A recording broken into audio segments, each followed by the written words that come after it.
Assalamualaikum warahmatullahi wabarakatuh.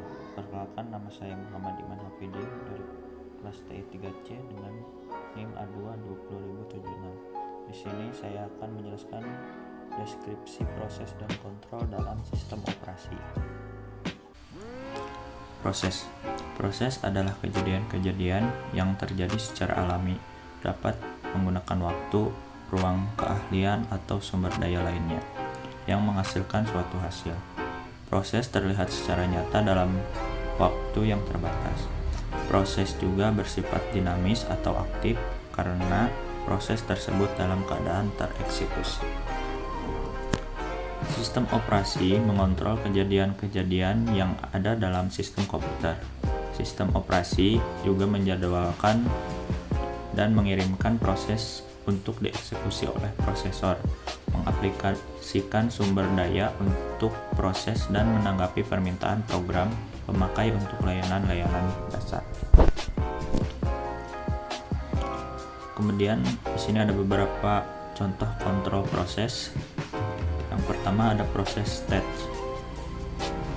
Proses diblok untuk melayani input karena sumber daya yang diminta belum tersedia, atau meminta layanan I/O sehingga menunggu kejadian muncul. Kemudian penjadwalan mengambil proses lain. Setelah itu penjadwalan mengambil proses ini atau proses baru, dan input telah tersedia. Kemudian yang kedua ada blok kontrol proses. Setiap proses digambarkan dalam sistem operasi oleh sebuah proses kontrol blok atau PCB, yang juga disebut sebuah kontrol blok. Kontrol blok atau PCB berisikan banyak bagian dari informasi yang berhubungan dengan sebuah proses yang spesifik, termasuk hal-hal di bawah ini. Yang pertama, status proses, seperti status new, ready, running, waiting, halted, dan juga banyak lagi. Yang kedua yaitu program counter, suatu stack yang berisi alamat dari instruksi selanjutnya untuk dieksekusi untuk proses ini. Kemudian ada CPU register. Register bervariasi dalam jumlah dan jenis, tergantung pada rancangan komputer. Register tersebut termasuk akumulator, register index, stack pointer, general purpose register, ditambah kode informasi pada kondisi apapun. Kemudian ada informasi manajemen memori. Informasi ini dapat termasuk suatu informasi sebagai nilai dasar dan batas register, tabel halaman, atau tabel segmen, tergantung pada sistem memori yang digunakan oleh sistem operasi. Kemudian ada informasi pencatatan.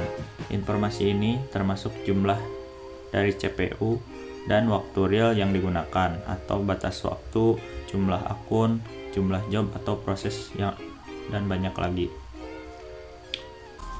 Kemudian ada informasi status I/O. Informasi termasuk daftar dari perangkat I/O yang digunakan pada proses ini, daftar berkas-berkas yang sedang diakses, dan banyak lagi. Kemudian yang terakhir yaitu thread. Proses merupakan sebuah program yang mengeksekusi thread tunggal. Kendati thread tunggal ini hanya memungkinkan proses untuk menjalankan satu tugas pada satu waktu, banyak sistem operasi modern yang telah memiliki konsep yang dikembangkan agar memungkinkan suatu proses untuk mengeksekusi multi-thread. Misalnya, user melakukan pekerjaan secara bersamaan, yaitu mengetik dan menjalankan pemeriksaan ejaan di dalam proses yang sama.